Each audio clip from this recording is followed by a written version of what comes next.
श्री स्वामी समर्थ.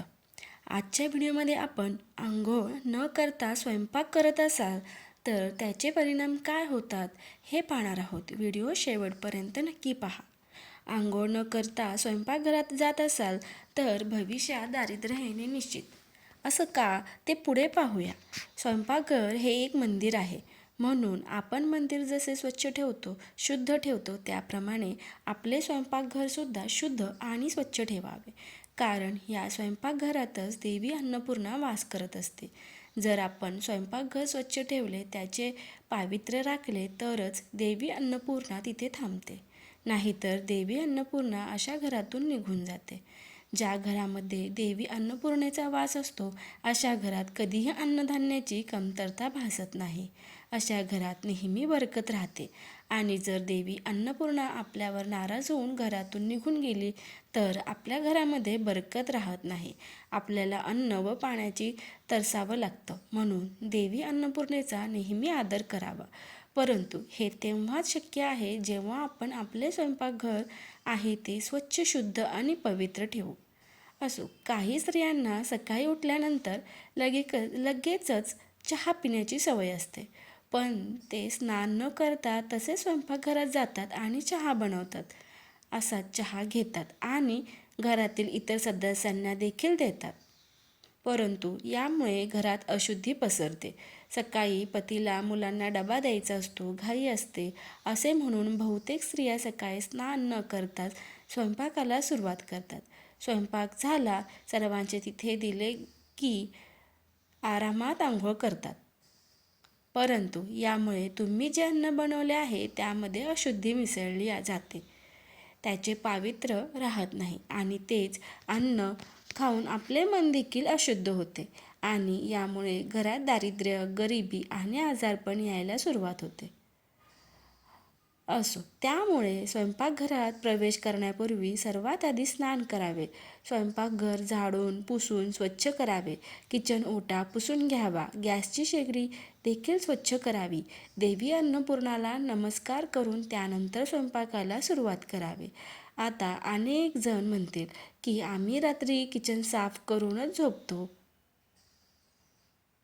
मग सकाळी कशासाठी स्वच्छता करावी. परंतु रात्री 3 पर्यंत संपूर्ण वातावरणात नकारात्मकता ऊर्जा पसरलेली असते आणि तीच नकारात्मकता आपल्या स्वयंपाकघरात देखील असते. ही नकारात्मकता काढून टाकण्यासाठी सर्वात आधी किचनची सफाई करावी आणि त्यानंतरच स्वयंपाकाला सुरुवात करावी. जसे की आपण म्हणतो, अन्न हे पूर्ण ब्रह्म आहे, तो भगवंताचा प्रसाद म्हणून आपण ग्रहण करतो. तर हा प्रसाद पवित्र शरीराने आणि शुद्ध वातावरणात केला तरच त्याचे लाभ आपल्या शरीराला मिळतात. त्यामुळे आपले स्वयंपाकघर हे नेहमी स्वच्छ ठेवावे.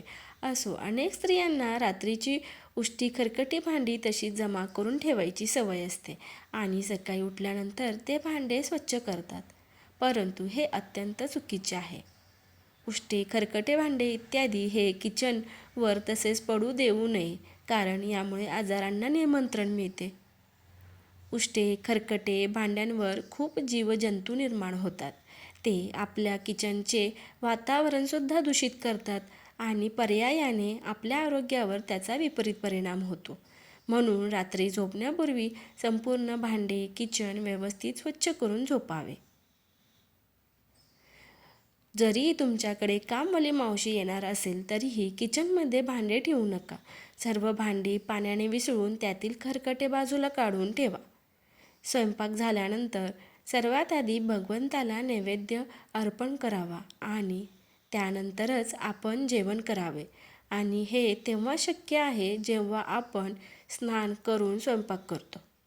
कारण स्नान करून स्वयंपाक केला तरच आपण भगवंताला नैवेद्य अर्पण करू शकतो आणि भगवंताला नैवेद्य अर्पण केला तर आपल्या घरातील अन्न हे अन्न न राहता भगवंताचा प्रसाद बनतो. त्यामुळे घरातील सर्वांना अशी सवय लावा की स्नान केल्याशिवाय किचनमध्ये कुणीही प्रवेश करू नये, म्हणजे आपले स्वयंपाकघर पवित्र राहील. त्याचे पावित्र्य राखले गेले तर देवी अन्नपूर्णा आपल्यावर प्रसन्न होईल. देवीचे वास्तव्य कायम आपल्या घरात राहून घरात बरकत येईल. कधीही अन्नधान्याची कमतरता आपल्या घरामध्ये भासणार नाही. माहिती आवडल्यास व्हिडिओला लाईक, शेअर आणि सबस्क्राईब करायला विसरू नका. धन्यवाद. श्री गुरुदेव दत्त. श्री स्वामी समर्थ.